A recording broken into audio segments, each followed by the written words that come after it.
YouTube, we are back today with a very exciting deck profile for you all, and that is Yellow Vacine. I personally have been very hyped for this deck, and I've been looking to play this for quite some time now. I think it's an extremely fun deck to play, and also a deck that has a lot of different ways to pilot and navigate it, which in my opinion makes it even more enjoyable to play, as I feel like you're constantly learning about the deck the more you play it. You know, the more you play it, the more you learn about it, the more that you can start seeing some of those subtle plays that really make the deck kind of pop off.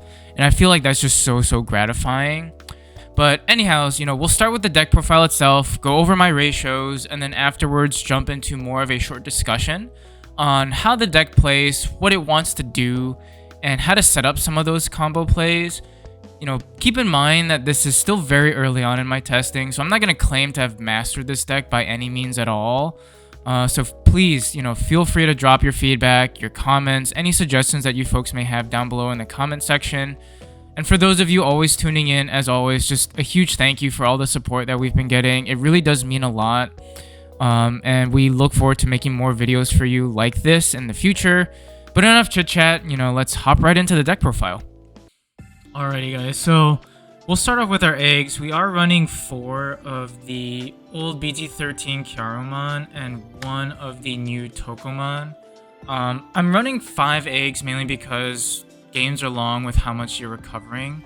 So you really want to make sure that, in the late game you're not having to hard slam anything, and I think having 5 rookies allows you to do that.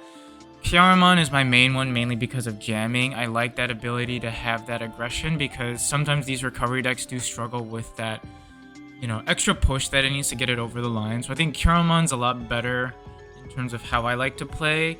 I think both eggs are excellent for the deck, so I really don't see a problem running the 5 because you honestly get a lot of value from both.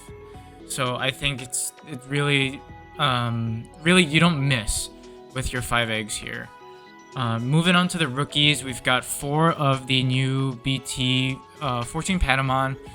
Really great card. I think perfect for what this deck wants to do because you're able to just turbo into your Digivolutions.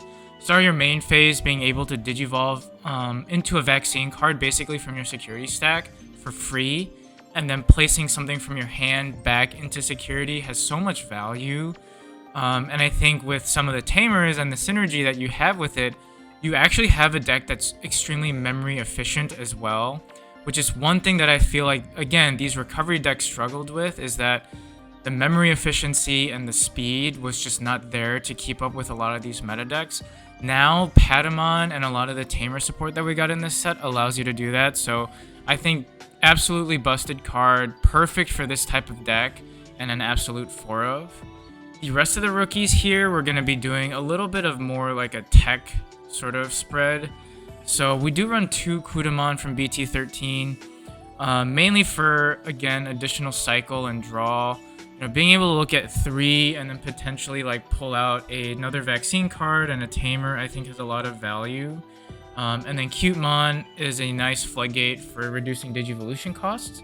With how many trainings that we're seeing nowadays in today's meta, as well as decks that still can reduce Digivolution cost, I think Cutemon can be an annoying floodgate for a lot of people to play around. And then we do run 2 Pillowmon, which again is another floodgate for decks like D-Brigade, Fenrir Luga, stops opponents from playing cards out by effect. Again, you slam this guy down and say just deal with it. The debate with floodgates has always been, right, that they're so easily removed, and I think that's true, but you do have to force your opponent to make that decision. So which is why I just run them in there. I don't really see the benefit in running any other rookies. You could consider running rookies like the Recovery Salamon that lets you recover 1 on deletion if you have 3 or less security. But I think with how the meta is shaping up, I think these floodgates are important and do have value. So then moving on to the level 4s, we're running 4 of the Angemon from BT-14, the Secret Rare. He's so good. If I said Patamon was absolutely perfect for the deck, I think this Angemon is even better. Just because it gives you so much, right? There's a lot of stuff that it can do, but it has access to a lot of perfect effects for this deck.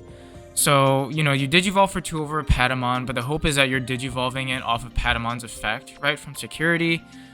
when attacking, you can choose to proc 2 effects. You can either DP reduce something by 5k, or you can go ahead and say we're going to bottom deck a virus or bottom of security stack a virus card. So very good ways to deal with cards like MagnaAngemon, and other like big stack decks that sometimes, I wouldn't say slower, but maybe like less aggro decks like this one have trouble dealing with. And I think Angemon has that access to such great removal. And the inheritable of On Deletion tucks something with Vaccine and Trait from your hand to the bottom of your security. Again, like, just helps you feed your security to what you want and helps you manipulate it to what you want. So absolutely just busted card. We're running 4 Gatomon from the Mastimon starter deck. We really don't use its inheritable to DNA Digivolve at all with this deck, and we rarely, in my opinion, will use the on play to cycle. Sometimes you can if you're desperate and looking for pieces, if you just want to hard play it for 5 and set up a play next turn. I think it's still okay, but I usually will try to Digivolve this guy in the back so that my future Digivolution costs are a little bit more cost effective and more efficient. And then we run 1 of the restricted GeoGreymon. I think if he were unrestricted, you definitely run him at a 4 of to just cheat your Tamers out. But unfortunately, since he's limited to 1, like, you just run the 1 of. But again, the ability to Digivolve, look through your security, play out a Tamer, still proc said Tamer's effect, and then eventually recover 1, all for a cost of 3 is just so good. And that'll round out our level 4s. In terms of our level 5s, we're going to be running 4 of the new MagnaAngemon ACE card. I think still a really good card. It does a whole lot for what it is, potentially going either hard play for or Digivolving for. It does Digivolve for 1 off of Gatomon's effect, so you still can proc its effect to recover if you have 5 or less, and then DP reduce 1k DP for every card in security. So if you have 5 security cards, you neg by 5. You have 6, you neg 6, which I still think is really good. It's, in my opinion, a power crept MagnaAnge from the original set. So it does provide a lot of value. Do keep in mind though that it has the overflow mechanic, as is the sort of norm and standard for all of your ace cards, and that if it does leave the field in any way, you do lose 3 memory. So do keep that in mind, because that can come up. But I still think he's an extremely high value card for this deck. We do run 3 of the BT-14 Angemon. I like her mainly for the ability to, again, cycle and remove. Because if you think about it, being able to remove a card from your security stack potentially by picking up one of its, like the Angels, Fallen Angels, and Traits card procs your Kyaromon ability to give the stack jamming. Recovery will proc Patamon's effect. It'll also proc your Tamer effects as well to gain memory.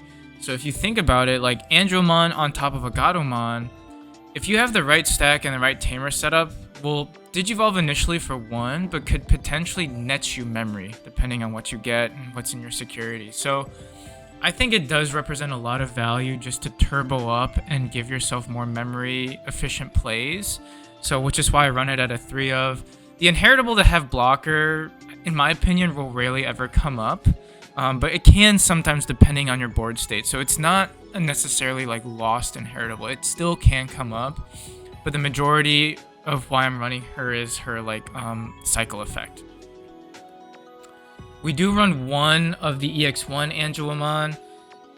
I almost considered running her at a 2 of. I really like her for her inheritable effect, which basically is during your turn, if you add a card to your security stack, you can neg your opponent's Digimon or one of your opponent's Digimon by 2k DP, which pairs really well with Seraphimon, which is our top end that we'll be talking about in a quick second.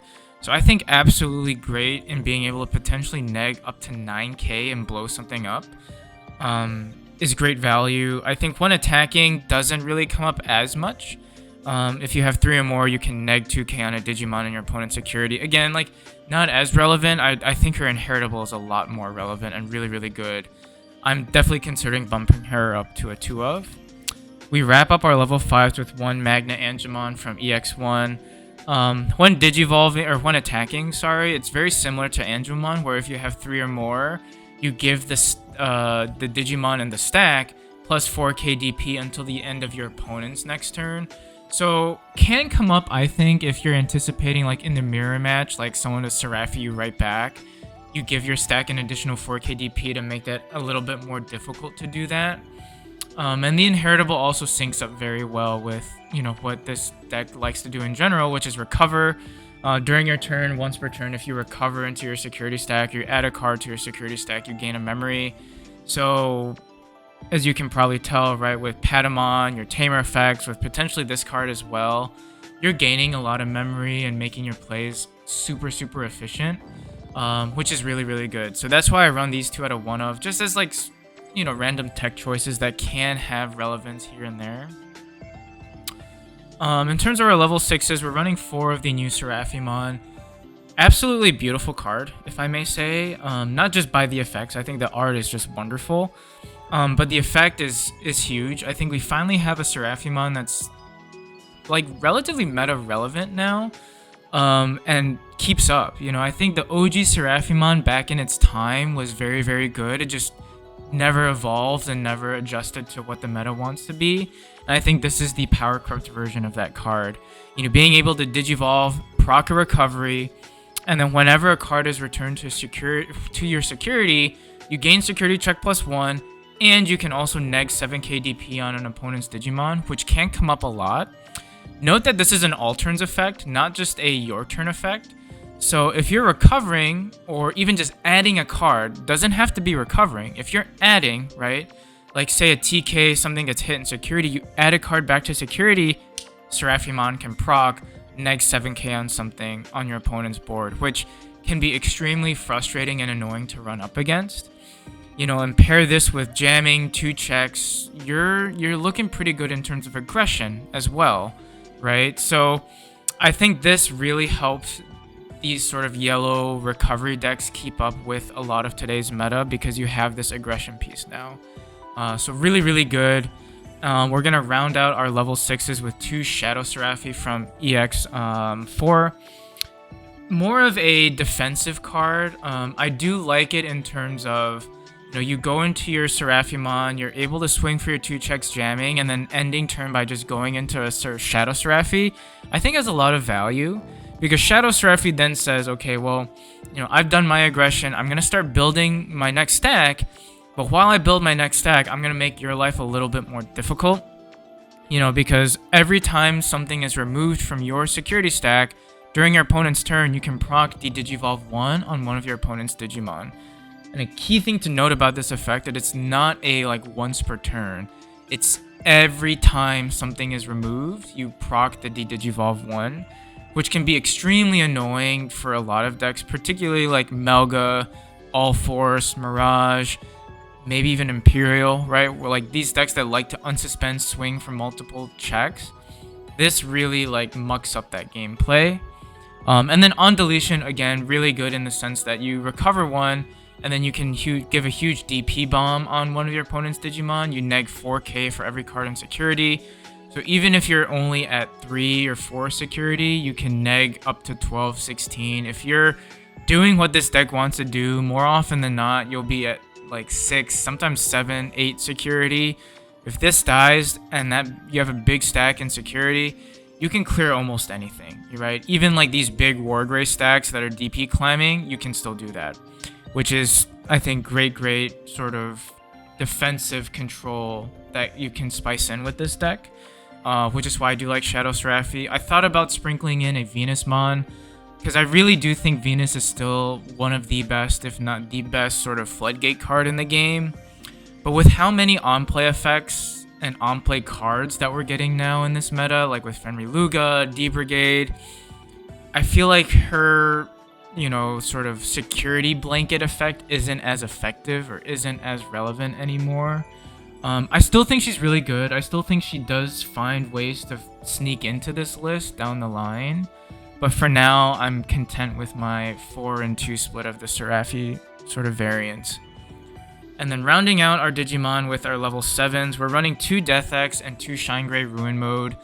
At first, I was not running Death X, but then the more I was playtesting, not just against the mirror, but against all like D-Brigade, Fenrir Luga, Even Blue Hybrid, right? That's becoming more a little bit meta relevant. Like they're wideboarding a whole lot. Bloom loves to wideboard you.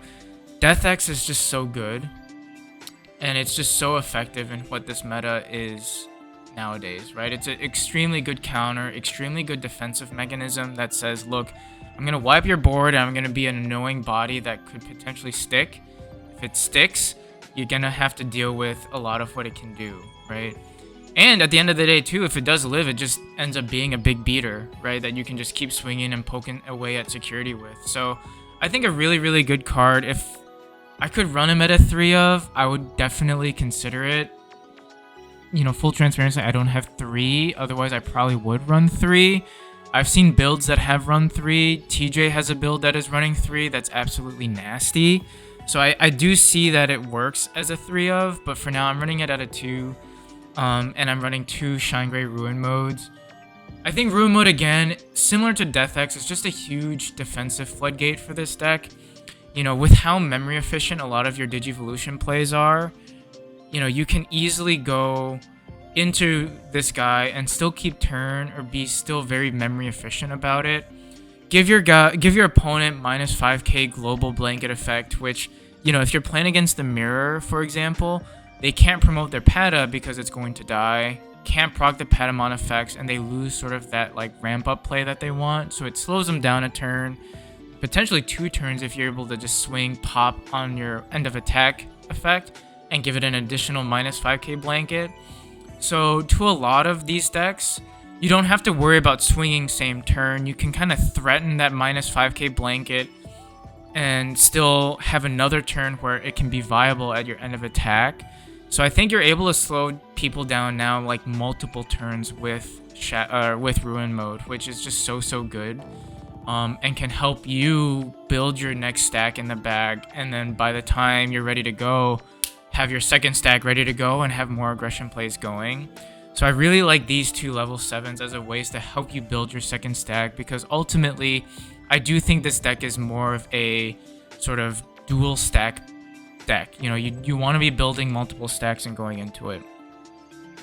In terms of our Tamers, we are running 4 of the new BT14 T.K and 4 of the old BT1 T.K. BT14 T.K is your early one that you want to see, like right off the bat. He helps set your security up, allows you to kind of cycle through and pull things from, you know, your security stack and add things that you want in there. So really, really good for early cycling and helps you gain memory when you want to make your plays more efficient. Old TK, I think, is better like late game potentially, because he is a 4-drop, but with your Patamons and your new TK effects where if you add a card to security, you're basically gaining a memory. You can make this TK essentially like a 2-3 cost tamer, proc your Kyaromon jamming effect, because you're removing a card from security and probably adding it right back. So you don't lose anything, but you're gaining that jamming ability, giving your stack jamming, doing your swings, cycling through security. It's just exactly what this deck wants to do. And I think 4 of TK is perfect. I originally tested a build that only ran 2 of him and some of the training boosts. But I think TK is a lot more effective for what this deck wants to do, which is why we cut the trainings out entirely and running 4 Emissary of Hope. Absolutely busted card. I really hope it doesn't get limited, just because it's so much value for this deck and really just makes your plays even more efficient, right? Being able to Emissary and go into your Seraphimon, or being able to Emissary, go into your level 5 and then go into Seraphimon, just makes things so much more efficient, man. Like, the ability to just ramp up as quickly as you can, get into your boss end like turn 1, or not turn 1, but like turn 2, turn 3, and do that damage and really just like start doing what you want to do and stringing your plays along is just so good, you know. And being able to recover and have that speed now is what I think makes this deck extremely powerful. So I think you have to run 4 of Emissary of Hope. I wish I could run more option cards like Lonky or Wyvern's Breath, but I just don't have the space right now. I think I'll definitely revisit my deck and see what I can do to maybe sneak 1 or 2 of those options in. But right now, I'm very, very happy with these ratios. I'm happy with how the deck likes to function. And I think it's going to do very, very well.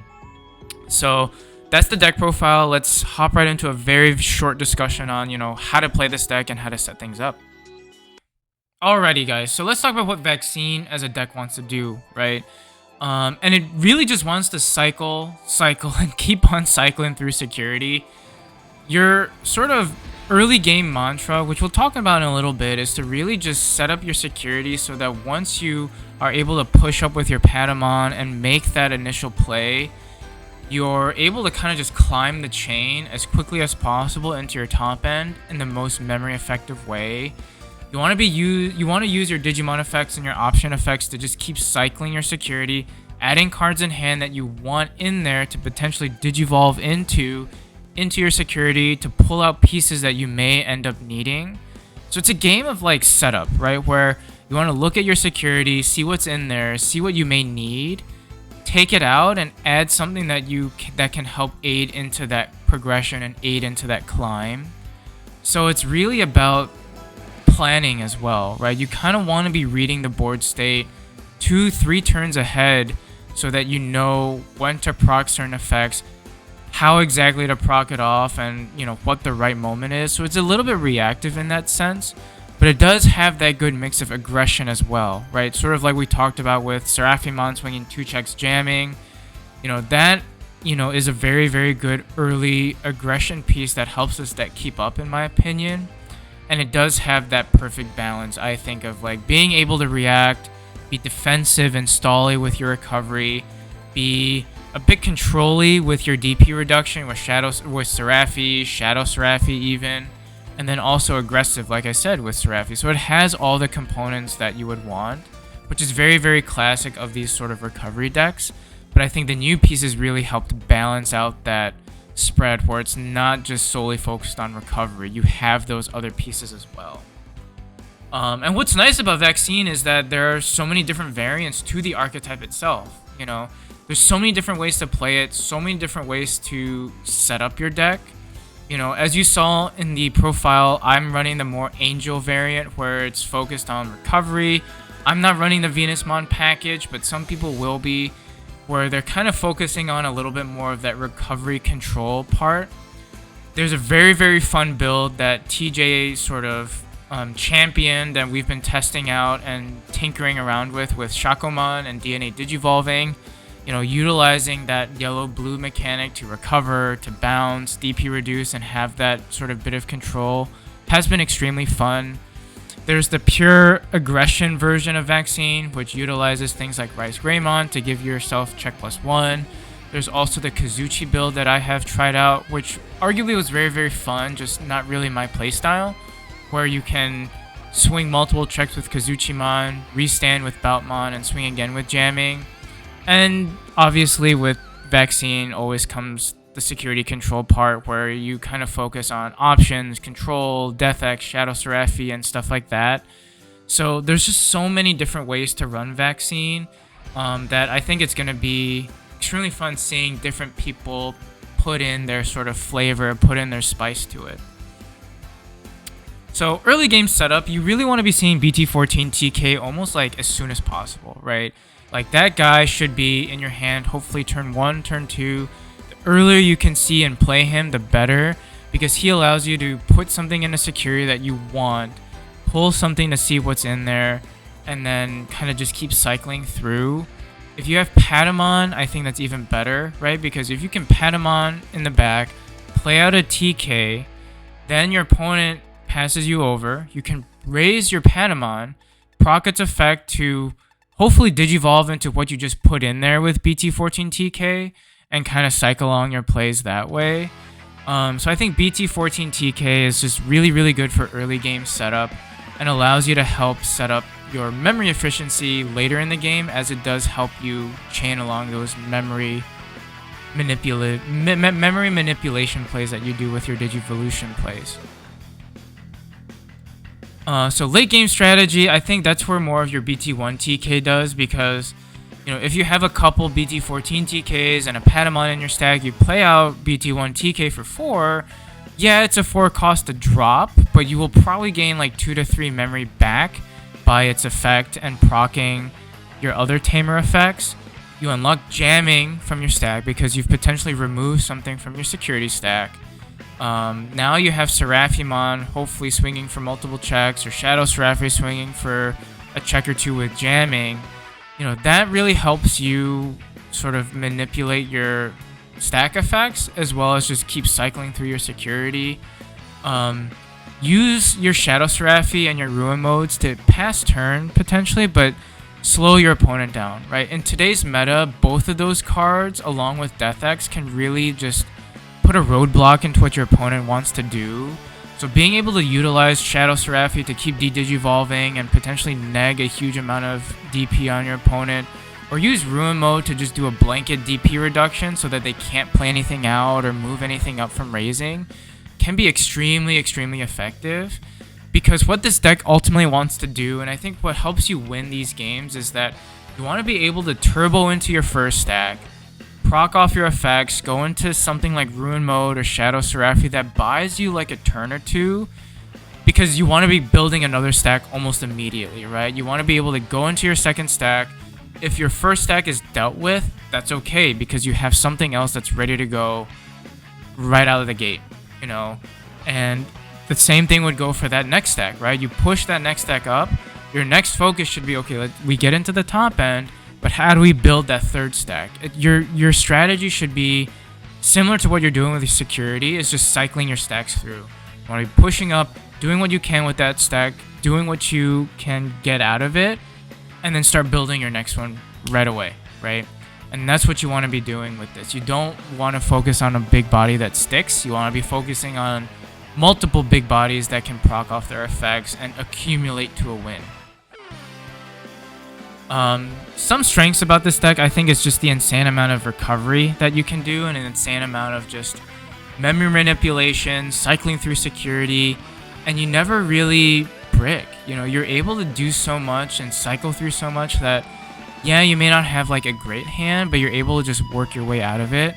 I think it's very, very flexible with how you can board control and tempo control, like I said, with how much DP you're able to manipulate sometimes with your MagnaAngemon ACE, your Seraphimon, your EX1 Angemon, and then with your memory, being able to do a lot of things with that too, with your TKs, with your Patamons. You can just do so much tempo and board control at the same time, which before with yellow recovery decks, it was almost like one or the other, right? Like you could do really good board control, but it would take a hell of a long time to set up.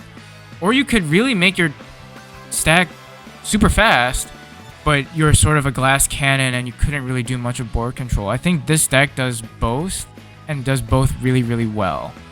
And like I said, memory is just simply not an issue anymore, in my opinion. And that wraps things up, guys. That is my deck profile for you all. If you want to take a photo of it, I'm also link it down below as well, so that if you want to just open it in another link, it's right there for you. Hope you guys enjoyed it. Like I said, I'm having a lot of fun with this deck. I'm having a lot of fun, honestly, just theory crafting with this, because I think Yellow Vacine can just do so much. So hopefully you guys got a little bit out of this. Thanks for watching it. I know it was a little bit longer, and we'll see you on the next one. Bye-bye.